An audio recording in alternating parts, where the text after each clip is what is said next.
नमस्कार, मी पंजाब डक. आज आहे 22 मे 2026.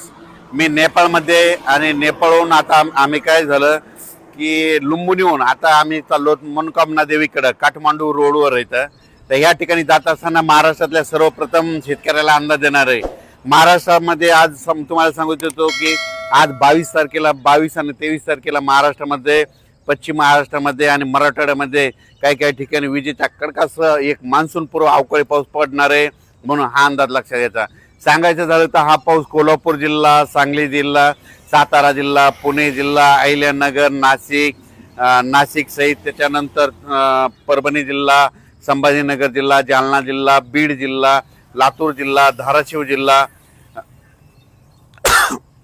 नांदेड जिल्हा, त्याच्यानंतर परभणी जिल्हा या पट्ट्यामध्ये आज दुपारनंतर म्हणजे रात्रीच्याला म्हणजे दुपार 4च्या नंतर ते मध्यरात्रीपर्यंत चांगला काही ठिकाणी विजेच्या कडकडासह पाऊस पडणार आहे. काही भाग सोडून देणार आहे, सर्वदूर पडणार नाही, मात्र पाऊस मात्र चांगला पडणार आहे, म्हणून हा अंदाज लक्षात. खास करून बीड जिल्ह्यामधल्या शेतकऱ्यांसाठी आनंदाची बातमी. बीड जिल्ह्यामध्ये हे मान्सून पूर्व पाऊस आजचा आणि उद्याचा 22 आणि 23 मेचा चांगला पडणार आहे, म्हणून बीड जिल्ह्यासाठी आनंदाची बातमी. लातूर जिल्ह्यामध्ये देखील हा पाऊस जोरदार पडणार आहे, म्हणून लातूरकरांसाठी आनंदाची बातमी. अवकाळी पाऊस असणार आहे, म्हणून शेतीचे कामं करण्यासाठी चांगले आनंदाची बातमी. त्याच्यानंतर धाराशिव जिल्ह्यामध्ये देखील खूप जोराचा पडणार आहे, म्हणून धाराशिव जिल्ह्यातल्या शेतकऱ्यासाठी आनंदाची बातमी. सोलापूर जिल्ह्यात देखील जास्त राहणार आहे. त्याच्यानंतर सांगली, सातारा, कोल्हापूर, पुणे जिल्ह्याला म्हणजे पुणेकरांना आणि पुणे जिल्ह्यातल्या शेतकऱ्यांना दोन श्रीगोंदा, अहिल्यानगर त्या परिसरातल्या शेतकऱ्यांना शेतीचे कामं करण्यासाठी चांगला दिलासा भेटणार आहे. म्हणजे आज आणि उद्याच्या दिवस चांगला पाऊस पडणार आहे, म्हणून हा अंदाज लक्षात घ्यायचा. हे एक 22-23चा पाऊस पश्चिम महाराष्ट्र, मराठवाडा, कोकण पट्टी, आपला घाटमाथा या परिसरात अवकाळी स्वरूपाचा भाग बदलत राहणार आहे, म्हणून हा अंदाज लक्षात घ्यायचा.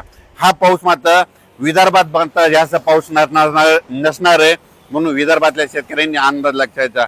मग विदर्भात कधी पाऊस येणार आहे, तर विदर्भातल्या शेतकऱ्याला सांगू इच्छितो की विदर्भामध्ये 27 तारखेच्या नंतर 28 तारखेपासून ते 2-3 तारखेच्या दरम्यान म्हणजे 28 पासूनच्या जूनच्या पहिल्या आठवड्यात मात्र विदर्भामध्ये पूर्व विदर्भ, पश्चिम विदर्भ चांगला पाऊस पडणार आहे. मान्सून पूर्व असणार आहे, भाग बदलत पडणार आहे, विखुरलेला पडणार आहे. पुन्हा अंदाज लक्षात घ्यायचा. विजेच्या कडकडासह विदर्भाच्या शेतकऱ्याला आणखी 4-5 दिवस अवकाळी पावसासाठी वाट बघावी लागणार आहे. पण राज्यातल्या सर्व शेतकऱ्याला सांगू इच्छितो की आजच्यानं 17 दिवस पाऊस यायच्या वाटेवर आहे. 17 दिवसानं मान्सूनचं आगमन होणार आहे, म्हणून अंदाज लक्षात घ्यायचा. सध्या तरी मान्सूनची परिस्थिती खूप चांगली आहे आणि 2-3 तारखेच्या दरम्यान मात्र खूप चांगला प्रगती घेणार आहे. म्हणजे यावर्षी जूनच्या पहिल्या आठवड्यात मध्ये 7 जूनला पाऊस येण्यासाठी खूप पोषक वातावरण आहे, म्हणून शेतकऱ्यांनी शेतीची कामे करून घ्या. पण हे मान्सून पाऊस यायच्या अगोदर तर तुम्हाला एक सांगू इच्छितो, हे म्हणजे हे 22 पासून ते 5 तारखेपर्यंत तोपर्यंत महाराष्ट्रात बऱ्याच ठिकाणी पूर्व मोसमी पाऊस चांगला बरसणार आहे.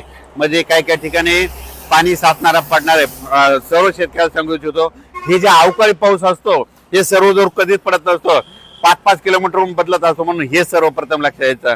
नसा काय होतं की काही जणांचे असे मेसेज येतात, आमच्या इथं पडला नाही, तिथं पडला नाही. हे अवकाळी पाऊस सर्वदूर पडत नाही, भाग बदलत पडतो, विखुरलेल्या स्वरूपात पडतो, म्हणून हा अंदाज सर्व शेतकऱ्यांनी लक्षात घ्यायचा.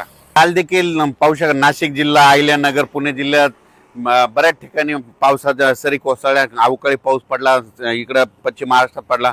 आज देखील तुम्हाला सांगू इच्छितो, म्हणजे दुपारचे 4च्या नंतर ते मध्यरात्री म्हणजे चांगला ह्या 22 आणि 23 तारखेला पश्चिम महाराष्ट्र, मराठवाड्यामध्ये विखुरलेला स्वरूपाचा एक अवकाळी पाऊस येणार आहे, म्हणून हा अंदाज लक्षात घ्यायचा. त्याच्यानंतर हे पाऊस असा वाढत जाणार आहे. जूनच्या पहिल्या आठवड्यात मात्र म्हणजे 28-27 मे पासून ते 2-3 जूनच्या दरम्यान मग विदर्भाकडे पाऊस चांगला येणार आहे. मग तो वरून राज्याची अवकाळी पावसाची बॅटिंग विदर्भाकडे राहणार आहे, म्हणून हा विदर्भातल्या शेतकऱ्यांनी अंदाज लक्षात घ्यायचा. या पावसामध्ये विजेचं प्रमाण जास्त आहे, वारं देखील जास्त आहे, म्हणून शेतकऱ्यांनी आपली स्वतःची पशुधनाची काळजी घ्यावी, म्हणून हा अंदाज सर्व शेतकऱ्यांनी लक्षात घ्यायचा. मात्र आज मात्र 22 मे आणि 23 मेच्या दरम्यान बीड जिल्हा, लातूर जिल्हा, परभणी जिल्हा, नांदेड जिल्हा, जालना जिल्हा, संभाजीनगर जिल्ह्याच्या काही भागा, त्याच्यानंतर पुणे जिल्हा, अहिल्यानगर, नाशिक जिल्हा, त्याच्यानंतर कोकणपट्टी पूर्ण घाटमाथा परिसर, त्याच्यानंतर पुणे जिल्हा, सातारा, सांगली, सोलापूर, कोल्हापूर, पुणे या परिसरात दररोज म्हणजे आज ह्या 2 दिवसामध्ये विखुरलेल्या स्वरूपाचा मत आज चांगला आज आणि उद्याचे दिवस पाऊस पडणार आहे म्हणून हा अंदाज लक्षात